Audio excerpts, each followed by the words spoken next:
Oh ya, terima kasih Mbak Zul sudah menyempatkan waktunya. Mbak Zul ini merupakan dosen di fakultas apa ya? Dari dosen di UIN Jember ya? Fakultas Usuluddin Adab dan Humaniora. Oke, kemudian Mbak Zul ini juga alumni antropologi UGM. Oke, nah pada kesempatan pagi hari ini, kemarin saya sudah ngobrol sama Mbak Zul, minta tolong untuk apa ya, menjelaskan atau menyampaikan hal-hal terkait dengan metode penelitian kualitatif yang biasa ada di bab 3. Nah, silahkan Mbak Zul, apa saja yang mau disampaikan terserah. Kami beri kebebasan, ini maksimal sampai jam 8.45. 8.45. Oke, silakan Mbak Zul. Ini teman-teman. Iya, kalau nggak sampai segitu juga nggak masalah. Monggo, silahkan mau cerita apapun bebas. Oh ya, sebentar Mbak Zul.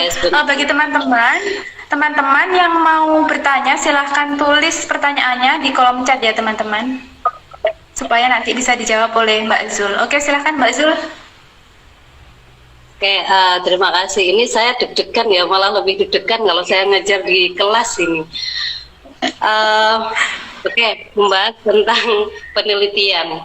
Yang kita tahu kan kalau kita bicara tentang penelitian itu pasti kita tahunya ada dua, yaitu penelitian kualitatif dan kuantitatif. Dan memang dua metode penelitian ini memang cukup ya berseberangan. Yang satunya membahas tentang angka, yang satunya membahas tentang ya mendeskripsikan tulisan. Jadi sebenarnya kalau membahas tentang metode penelitian kualitatif dan kuantitatif ini berdasarkan pada perbedaan metode berpikir. Kalau kuantitatif itu metode deduktif, kalau kualitatif itu adalah metode induktif, tapi itu hanya sekedar pengantar saja. Jadi sebenarnya karena ini fokusnya pada penelitian kualitatif ya, semoga nanti kalau ada pertanyaan atau kalau ada salah-salah ya, karena ada beberapa di sini ada dosen-dosen yang juga ikut join, jadi mungkin nanti kita memberikan pandangan juga, pendapat dan sebagainya. Bicara tentang penelitian kualitatif,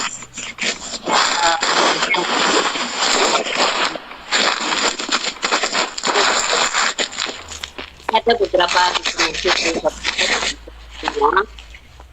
tentang penelitian kualitatif. Jadi penelitian kualitatif ini menurut Criswell juga salah satunya adalah jenis penelitian yang menghasilkan penemuan-penemuan yang tidak bisa didapatkan atau diperoleh dengan cara menggunakan prosedur-prosedur statistik atau cara-cara dengan menggunakan pengukuran. Ya, seperti yang saya bilang bahwa kalau dengan cara pengukuran itu kan adalah penelitian kuantitatif. Penelitian kualitatif ini memang umum digunakan untuk membahas tentang misalnya ya tentang pemaknaan, lalu tentang bagaimana tentang itu adalah pendekatan penelitian yang digunakan dalam penelitian kualitatif yang membicarakan tentang fenomena sebenarnya gitu. Lalu selanjutnya tentang dasar teoritis dari penelitian kualitatif. Ini agak cepat ya karena set kan suruhnya begitu. Apa saya kecepatan? Enggak. Santai aja, kita bikin live biar santai. Oke, tentang dasar teoritis dari penelitian kualitatif ini. Tentu dalam sebuah penelitian juga itu ada paradigma, cara berpikir. Kalau dulu kita kuliah ada yang dari Prof. Heidi itu, tapi saya lupa kalau suruh dirinci dari atas sampai bawah, dari paradigma cara berpikir dan sampai akhirnya melahirkan teori. Jadi kan sebenarnya dari cara berpikir sampai akhirnya melahirkan teori itu kan sebenarnya tidak boleh sampai berseberangan kan. Kalau dalam sosiologi itu kan ada paradigma fakta sosial, perilaku sosial, apalagi yang satunya definisi sosial. Teori yang mendasari dari tiga-tiganya itu kan sebenarnya beda-beda. Jangan sampai ketika pakai paradigma fakta sosial terus teori yang kita gunakan menggunakan teori yang merupakan turunan dari teori definisi sosial begitu. Kalau dalam sosiologi begitu, tapi kalau di dalam antropologi kan kita tidak terlalu memfokuskan ke situ. Kita kan memang tidak sangat mengutamakan teori. Tapi kalau di dalam sosiologi itu hal yang sudah harus dipikirkan di awal gitu. Dalam penelitian kualitatif ini sebenarnya ada paradigma beberapa dasar teoritis untuk pendekatan kualitatif itu. Ada pendekatan fenomenologi, yang ini berarti untuk memahami sebuah arti dari peristiwa tertentu. Lalu ada pendekatan interaksi simbolik. Kalau interaksi simbolik ini lebih melihat pada pemahaman dari objeknya, objek situasi dan peristiwa yang tidak memiliki pengertian sendiri, tapi yang memberikan pemaknaan itu adalah objeknya, orang yang atau objek yang kita teliti. Lalu pendekatan kebudayaan itu untuk menggambarkan kebudayaan yang ada yang kita teliti. Lalu selanjutnya ada pendekatan etnometodologi. Metodologi ini bagaimana masyarakat memandang dan menjelaskan tata hidup mereka sendiri. Itu untuk dasar teoritisnya, paradigmanya sebenarnya. Cuma kadang kan kita memang tidak terlalu melihat itu.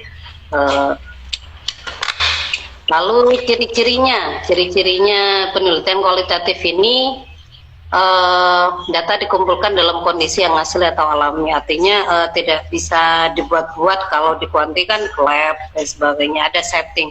Tapi kalau kualitatif kan ya secara natural setting. Memang kita ke lapangan dan kita melakukan penelitian, entah itu melalui wawancara atau observasi atau participant observation misalnya. Nah, ya itu sebagaimana adanya.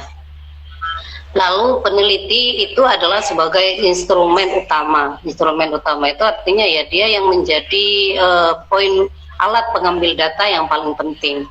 Karena kalau di kuantitatif kan menggunakan kuesioner dan angket dan sebagainya. Tapi kalau di dalam kualitatif kan memang kita lebih sering peneliti yang menjadi instrumen penelitinya, karena kita menggunakan wawancara, observasi dan sebagainya untuk alat pengambil data. Lalu penelitian kualitatif ini lebih mementingkan proses daripada hasilnya.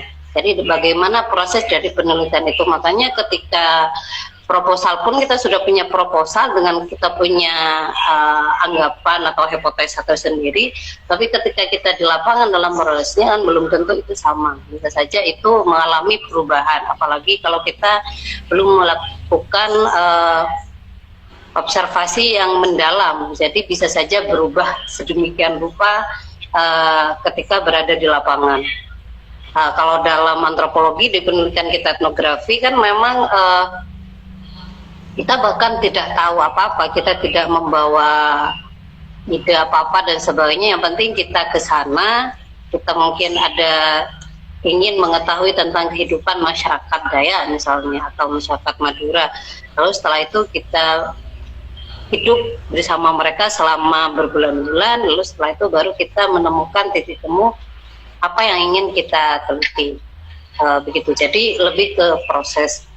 Lalu selanjutnya ini banyak sekali sebenarnya latar belakang kualitatif. Ya, ada sekitar saya tidak baca semua ya, karena ini banyak sekali, ini waktunya tidak cukup nanti.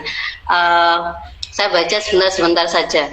Ada latar belakang tingkah laku atau perbuatan dicari. Jadi yang dicari itu tentang maknanya. Lalu setelah itu dalam penelitian kualitatif digunakan metode triangulasi. Nah ini untuk mengecek keabsahan data ya, triangulasi. Lalu mementingkan rincian kontekstual. Lalu subjek yang diteliti posisinya sama dengan yang peneliti. Jadi ya kita harus berbaurlah. Lalu setelah itu mengutamakan perspektif emik. Emik kan ada pendekatan emik dan etik ya. Emik itu ya bagaimana kita melihat dari sudut pandang informan kita. lalu ada verifikasi, lalu ada pengambilan sampelnya, lebih sering ada purposive sampling atau misalnya snowball sampling. Nanti dalam teknik pengambilan informan ada purposive sampling dan ada snowball sampling. Biasanya dua metode ini yang sering digunakan. Lalu analisis data itu sejak awal. Jadi analisis data itu bukan di akhir, tapi sebenarnya dari kita dalam melakukan penelitian itu kita sudah mencoba menganalisa data-data yang sudah kita punya sehingga bisa diketahui lah mana yang kurang dan sebagainya. Itu untuk ciri-cirinya. Lalu selanjutnya beberapa jenis penelitian etnografi. Penelitian kualitatif. Ada biografi, ada fenomenologi, ada ground theory, ada etnografi, dan ada studi kasus. Itu adalah 5 jenis metode penelitian. Kalau kita antropolog kan lebih sering pakai etnografi ya. Tapi sebenarnya dalam penelitian kualitatif itu ada beberapa jenis. Biografi ya, kita studi tentang pengalaman kehidupan tokoh-tokoh tertentu biasanya. Ini biasanya anak sejarah nih sering biografi, karena saya ngajar di prodi sejarah dan peradaban Islam, jadi banyak teman-teman ini menggunakan biografi sebagai salah satu pendekatan ketika melakukan penelitian. Lalu ada fenomenologi. Fenomenologi ini mengungkap makna fenomena yang ada. Ini juga adalah bagian dari penelitian kualitatif. Lalu ada ground theory, teori dasar, ground theory, etnografi. Nah, ini yang sering kita pakai ya kalau di antropologi. Nah, saya pun ngajar etnografi sebenarnya. Makanya terkadang mahasiswa itu agak bingung antara pakai metode etnografi atau pendekatan sejarah. Karena sebenarnya dalam penelitian sejarah itu agak beda juga kalau ada studi kasus. Nah, selanjutnya kita langsung ke metode penelitian. Metode penelitiannya yang kita gunakan yang katanya Mbak Yusma itu yang ada di bab 3. Sebentar. Atau saya tanya? Sebentar. Oh, boleh. Nah, tadi kan sebenarnya sudah dibahas kan garis-garis besarnya apa sih yang ada di bab 3 gitu, termasuk bagaimana kita menentukan sampel, kemudian bagaimana triangulasi datanya, kemudian analisis data. Nah, mungkin bisa dijelaskan itu saja, Mbak. Mulai dari mungkin pemilihan tempat, gimana sih kita kadang-kadang alasan pemilihan tempat ya jangan tulislah alasan karena dekat rumah. Nah, itu bisa dijelaskan harusnya gimana sih alasan yang bisa ditulis untuk menentukan lokasi misalnya, yang logis gitu gimana? Lokasi. Ketika kita ingin melakukan penelitian kan jelas kan, ketika kita mau memilih judul yang ingin kita ambil kan tentu itu berdasarkan apakah dari pemilihan judul ya, itu berdasarkan permasalahan yang kita lihat di sekitar kita atau FGD lagi. Ya sebentar ya Mbak Dia. Jadi kalau kita membahas tentang judul itu kan kita lihat misalnya dari problem yang kita tahu, kita lihat sekitar kita, atau mungkin dari beberapa buku dan sebagainya, kita tertarik melihat di judul ada fenomena yang booming dan sebagainya, terus kita ambil. Kalau dalam penentuan lokasi penelitian kan sebenarnya kita lihat apakah apa yang ingin kita teliti ada nggak di tempat itu, kan sebenarnya begitu. Jadi ketika melihat misalnya fenomena tentang kemiskinan atau juga tentang pernikahan dini, sebenarnya meskipun itu adalah fenomena yang lumrah terjadi, tapi kalau kita lihat ada nggak hal yang menarik di tempat-tempat lokasi-lokasi tertentu yang memang itu berbeda dengan di tempat yang lain. Kan itu kita harus melihat fenomenanya, kejadiannya. Meskipun mungkin fenomenanya sama, tapi mungkin di lokasi yang kita ambil itu berbeda dengan tempat yang lain. Jadi mungkin nanti hanya bisa mengambil tentang studi kasus gitu. Jadi Gitu ya, pemilihan teman-teman. lokasi atau ya. Jadi gitu ya teman-teman, maksudnya meskipun kita penelitian di kampung kita, tapi janganlah kita tulis alasannya karena dekat dengan rumah. Nah, cari alasan-alasan yang logis, misalnya apa sih menariknya, kayak gitu ya Mbak Zul ya. Iya, betul sekali. Oke. Terus tadi pemilihan informan. Pemilihan informan kan bagaimana kita memilih informan yang kita anggap mampu untuk menjawab apa yang pertanyaan-pertanyaan kita, rasa-rasa penasaran kita. Jadi kalau kita bicara informan, tadi saya sudah singgung sebentar tentang teknik pemilihan informan itu biasanya purposive sampling sama snowball sampling. Tapi kalau di kuanti kan banyak sekali ya. Nah, purposive sampling itu adalah kita menentukan berdasarkan menurut versinya kita. Oh, orang ini dianggap bisa. Ini misalnya kalau kita bicara tentang meneliti tentang tradisi bumi, karena banyak sekali mahasiswa saya yang meneliti tentang bumi. Itu adalah sebuah tradisi yang kayak bersih desa, tapi di situ ada acaranya, ada ritual-ritualnya gitu. Nah, ketika kita bicara tanya tentang maknanya misalnya, siapa yang bisa menjawab? Siapa yang bisa menjawab? Yang menjawab yang orang yang bisa menjawab tentang hal tersebut mungkin ya adalah orang-orang misalnya ketua adat atau orang yang penduduk di sana, atau kita rinci lah. Jadi kita punya anggapan bahwa orang ini bisa, orang ini bisa, orang ini bisa. Nah, itu adalah purposive sampling kita yang menentukan, peneliti yang menentukan. Lalu kalau snowball sampling itu adalah kita menentukan ini biasanya diambil ketika kita melakukan penelitian yang cukup sulit untuk mendapatkan informannya. Jadi ketika kita melakukan penelitian misalnya tentang kriminalitas atau hal-hal yang agak sensitif misalnya, nah kita tidak tahu siapa saja nih kira-kira yang bisa diwawancarai atau kita tanyakan. Nah, lalu kita ada informan kunci. Nah, informan kunci ini kita tanya, lalu setelah itu, nah dari informan kunci ini baru kita bisa mendapatkan informasi, oh ke sana. Jadi bergulir. Gitu. Nah, itu adalah snowball sampling. Itu dalam pemilihan informan. Lalu saya lanjut atau mungkin ada tanggapi dulu. Jadi ini apa namanya terkait dengan pemilihan informan itu ada di kualitatif biasanya purposive sampling itu kita cari kriterianya dulu ya, kira-kira informan nanti akan bisa menjawab akan masalah apa gitu ya. Jadi ada kriterianya ya. Mungkin bisa jadi ada kriteria harus umurnya sekian, kayak gitu bisa kan? Iya, bisa aja. Ya, misalnya kita tentukan umurnya sekian, tahu tentang informasi misalnya kayak gitu. Kalau snowball, misalnya kita sudah punya informan kunci 1, kemudian kita tanya, ada lagi nggak yang tahu tentang informasi ini? Nah, misalnya si A, kita tanya, si A ngasih tahu, oh ada si B. Kemudian setelah dari B, kita tanya lagi, oh ada si D dan E gitu ya. Jadi semakin banyak gitu. Tetapi kalau dalam penelitian kualitatif kan kita tidak tidak harus berapa informan gitu kan. Satu pun sebenarnya sudah cukup kan, asalkan data yang kita dapatkan sudah jenuh gitu ya. Nah, ini ada pertanyaan.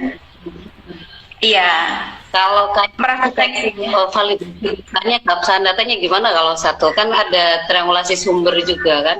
Jadi kan sebenarnya kalau cuma satu, menurut saya juga terlalu sedikit. Paling tidak ya kalau paling 5 gitu kan, paling tidak 5.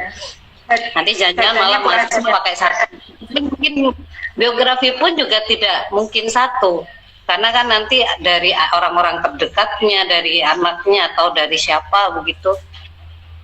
Oke, ini ada pertanyaan, apakah dua teknik tersebut bisa di-mix? Dari purposive sama snowball tadi, apakah bisa di-mix? Bisa kan ya? Bisa aja sih, tapi sebenarnya biasanya milih. Karena biasanya kalau setahu saya ya, Snowball itu digunakan untuk ketika kita melihat isu-isu yang sensitif dan kadang kita susah mencari informannya. Makanya kita ada informan kunci, lalu nanti kita bisa tanya, ini enaknya ke siapa ya Pak ini? Biasanya, tapi ya kalau dalam kalau di lapangan kan ya bisa aja sebenarnya kita sambil kita sudah menentukan, tapi nanti ngobrol-ngobrol, Pak yang tahu data ini siapa sih sebenarnya, bisa. Nah itu kan bisa aja sih. Tapi kalau dalam penulisan di proposal apa bisa di mix? Kayaknya kalau saya lebih memilih salah satu biasanya. Gitu. Oke, siap-siap. Tergantung juga nanti sama pembimbingnya ya. Biasanya apa yang kita mau kan belum tentu pembimbingnya oke gitu. Jadi harus ada koordinasi dengan pembimbing gitu kan ya. Oke, next. Pengumpulan data sekarang. Pengumpulan data ada wawancara, kemudian observasi, kemudian FGD ya. Tapi kalau misalnya biasanya dalam penelitian kualitatif untuk skripsi, mahasiswa itu jarang ya yang menggunakan FGD gitu. Karena butuh uang banyak juga, kita mengumpulkan orang, terus harus ngasih uang transport, snack, dan lain sebagainya. Nah, yang biasa digunakan oleh mahasiswa biasanya wawancara sama observasi, dokumentasi gitu ya Mbak Zul ya. Mana ya anaknya nangis ini?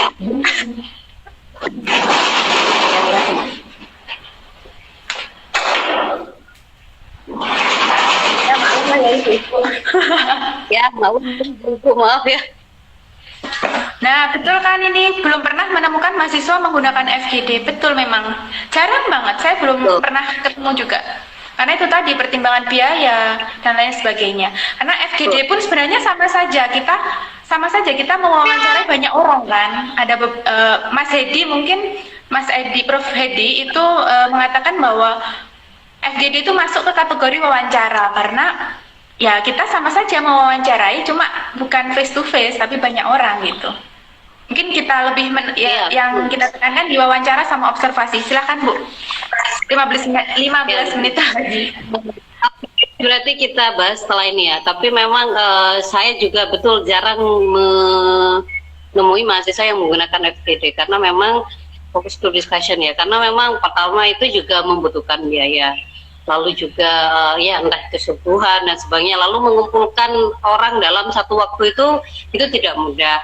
Lalu nah biasanya kan FGD itu kan biasanya digunakan untuk untuk penelitian yang biasanya mengumpulkan orang-orang yang bisa diajak dialog bersama, dan setelah itu kan ada tangguhnya di belakang juga kan, orang kan tidak gampang untuk bagaimana kita meminta waktu dari yang harusnya bekerja lalu kita tidak ada kompensasi, itu kan juga ada susah juga gitu kan, ada susah juga.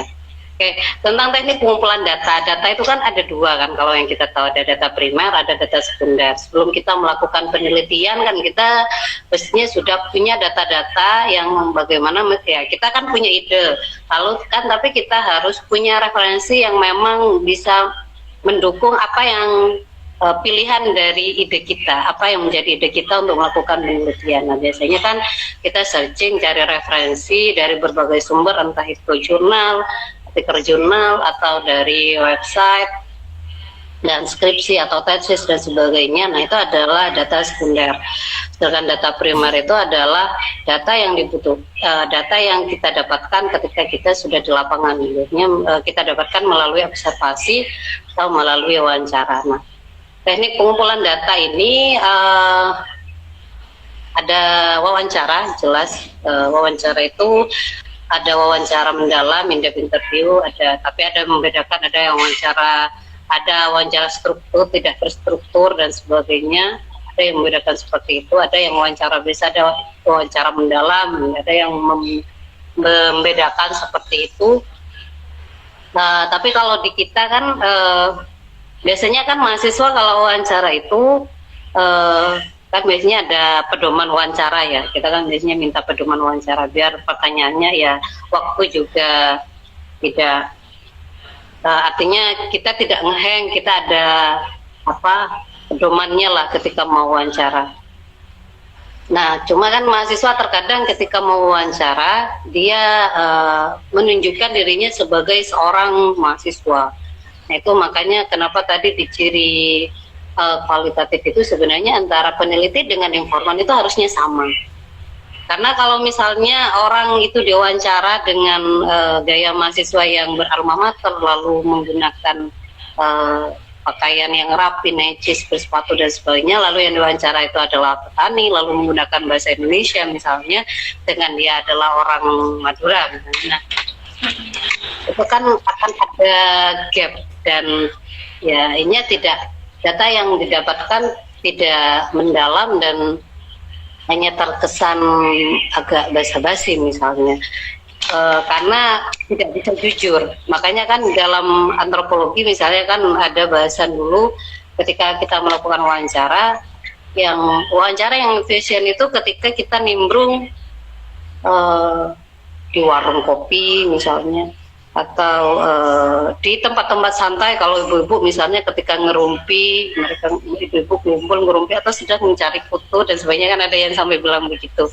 Jadi ketika kita mendapatkan setting yang sangat natural, kita ngobrol sangat biasa dan lupakan pedoman wawancara, maka data itu yang meskipun kita tidak tahu benar dan tidak benar, tapi data-data itu akan keluar semuanya, data yang kita butuhkan.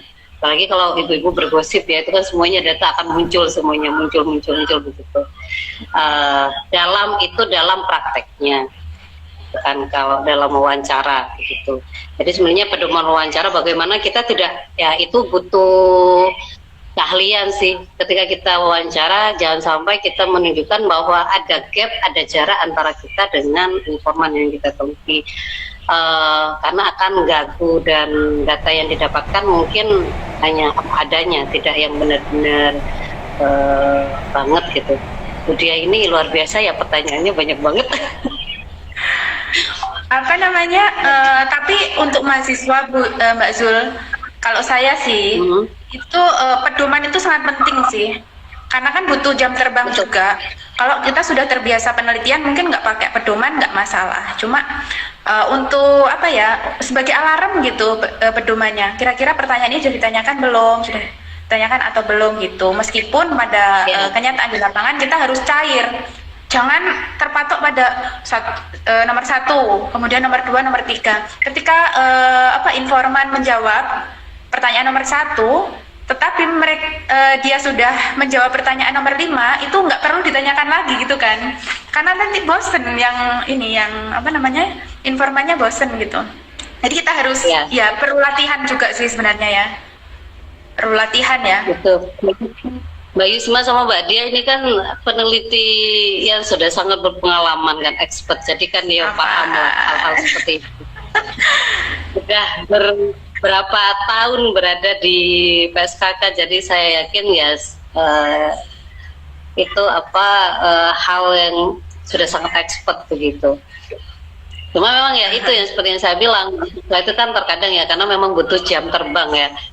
Jadi wawancara, bahkan saya dulu juga melakukan itu, pegang buku lalu berjas alma mater, lalu pakai sepatu dan sebagainya. Artinya ya memang agak ada jarak, dan kita kan baru dapatkan hal seperti itu ketika di penelitian, ketika kita kuliah di Antro kan begitu. Oke, lanjut ya, karena ini juga sudah sebentar lagi. Lalu ada teknik observasi ini pun juga ada dua, ada observasi partisipan dan observasi non partisipan. Jadi participant observation ya, bagaimana kita terlibat dalam kehidupan informan yang kita teliti. Nah ini biasanya akan digunakan oleh dalam penelitian etnografi kan kita ya full participant observation, kita terlibat di semua kegiatan itu. Tapi ada juga yang tidak hanya sekedar untuk melihat, untuk mengamati dari jauh begitu, observasi. Lalu sebenarnya ada juga teknik dokumentasi lalu juga ya tadi FGD juga, cuma tidak jarang dipakai gitu. Lalu selanjutnya dalam proses analisis data. Analisis data ini biasanya kalau saya jarang menggunakan linear etnografi ya karena agak susah menerjemahkan. Tapi biasanya dalam analisis data itu dalam prosesnya itu ketika kita sudah mendapatkan data maka pasti kita harus mereduksi data, menyederhanakan data yang sangat banyak yang kita dapatkan di lapangan. Jadi kita harus menyederhanakan, mengelompokkan dan memilah data menjadi berbagai tema sehingga nanti kita tidak kebingungan. Setelah itu penyajian data, setelah itu ada penarikan kesimpulan. Itu dalam analisis data. Biasanya sederhananya begitu. Lalu dalam metode keabsahan data. Nah, metode keabsahan data ini triangulasi yang sering dipakai. Triangulasi ini bagaimana kita mengecek data-data yang kita dapatkan ini benar apa tidak gitu. Meskipun benar dan tidak ada kebenaran yang absolut ya. Kita dalam penelitian kita sebagai antropolog atau sosiolog itu memang kita tidak bisa mengatakan ini benar dan tidak benar gitu. Tapi paling tidak data yang kita dapatkan itu absah gitu. Bisa diuji kevalidannya. Ada beberapa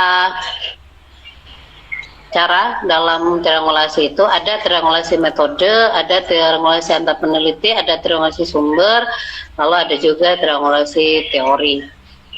Kalau metode sebenarnya ada beberapa, ini ada yang beda-beda sebenarnya.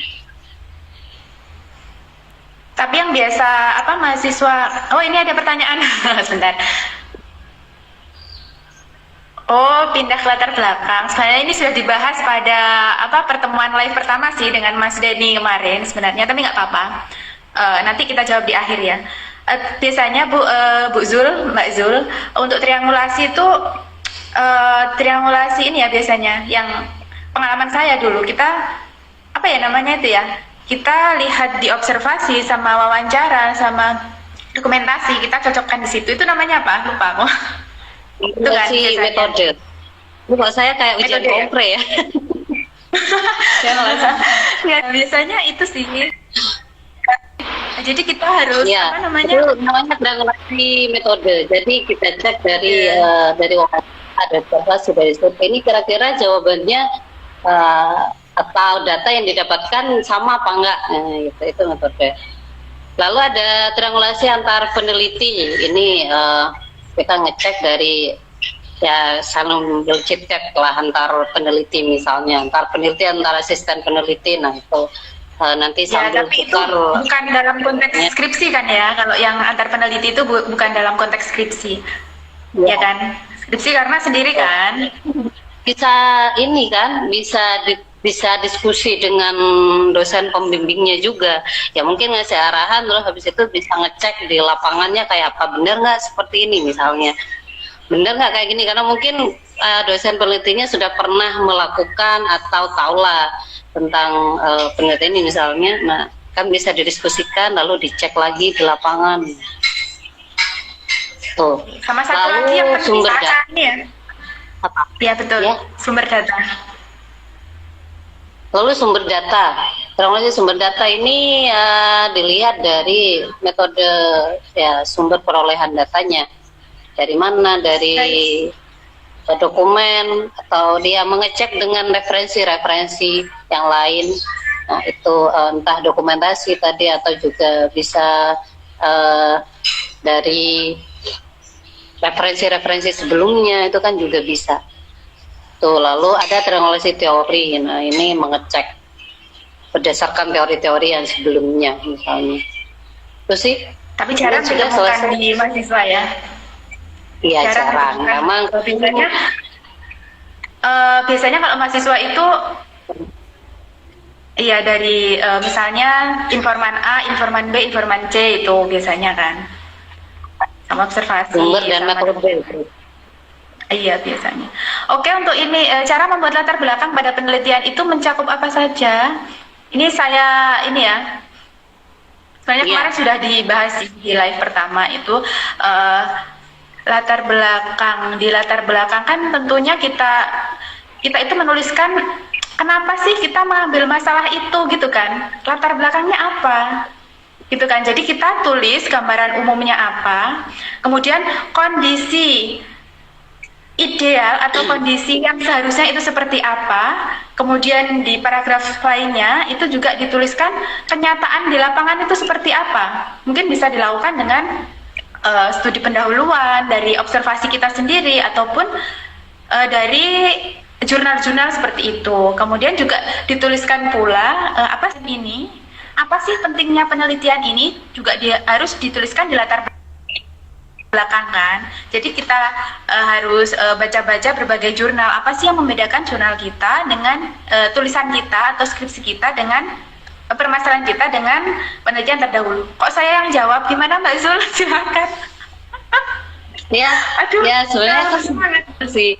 Nah, biasanya masuk yang sering lupa itu, jadi mereka asik dengan gambaran umum atau bahkan terkadang agak jauh. Misalnya bahas tentang bahasan Banyuwangi, apa yang tadi saya bilang tradisi dan bumi misalnya.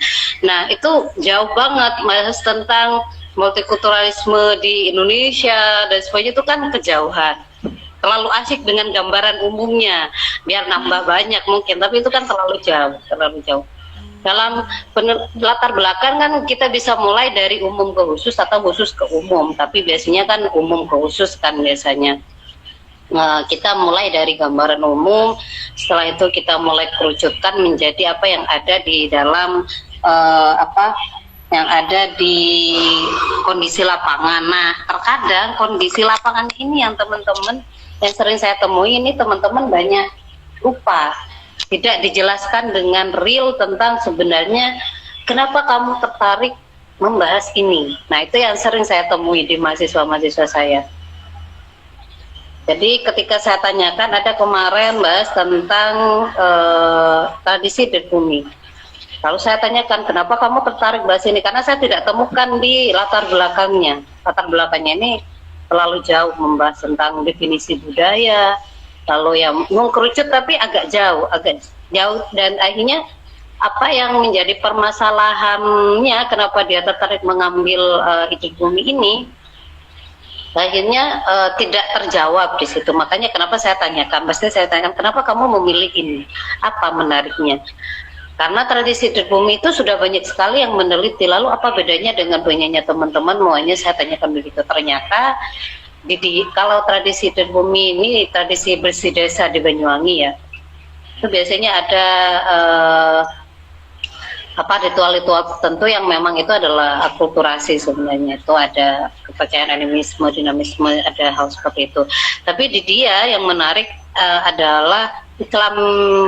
Jadi Islamisasi, saya bilangnya Islamisasi, karena di situ dalam proses Iden Bumi itu murni ritualnya itu adalah berisi ajaran Islam. Sedangkan kalau yang lainnya itu kan lebih pada ritual-ritual leluhur yang sebelumnya. Itu ada kesenian dan sebagainya. Tapi yang di desanya dia ini beda.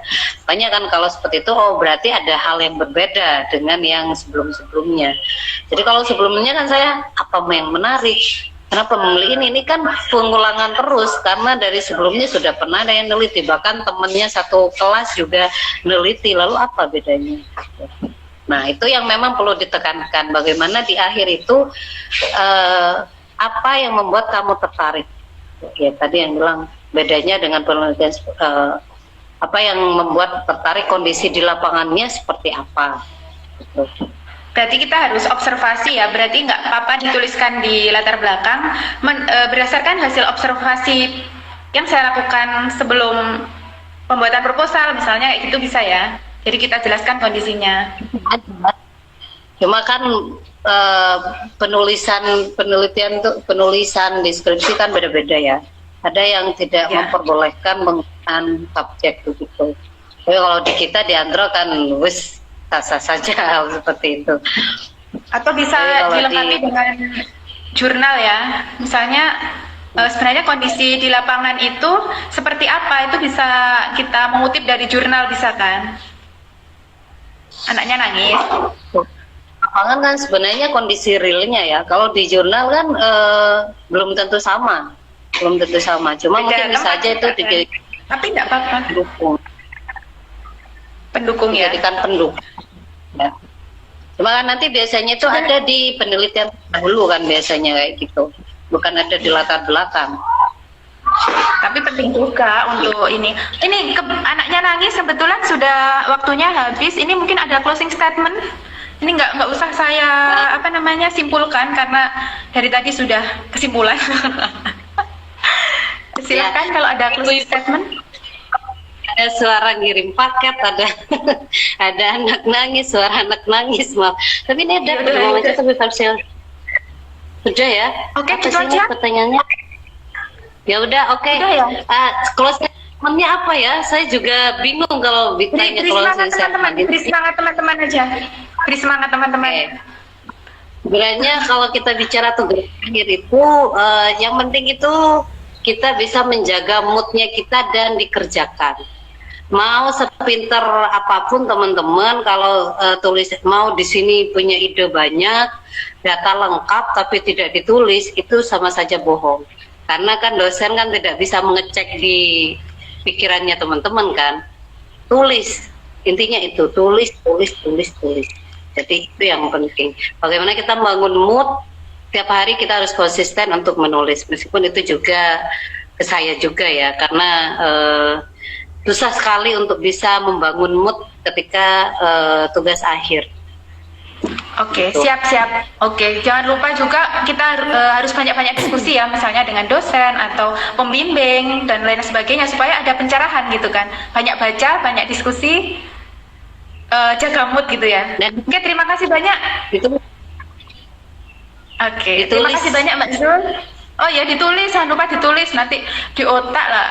Nggak ada produknya nanti. Oke, terima kasih banyak Mbak Zul atas waktunya. Mudah-mudahan informasinya ini bermanfaat. Terima kasih banyak buat teman-teman juga yang sudah bertahan sampai jam 8.48 ini. Selamat siang, silahkan melanjutkan aktivitasnya. Terima kasih. Assalamualaikum. Saya tunggu sertifikatnya. Pasti nggak ada.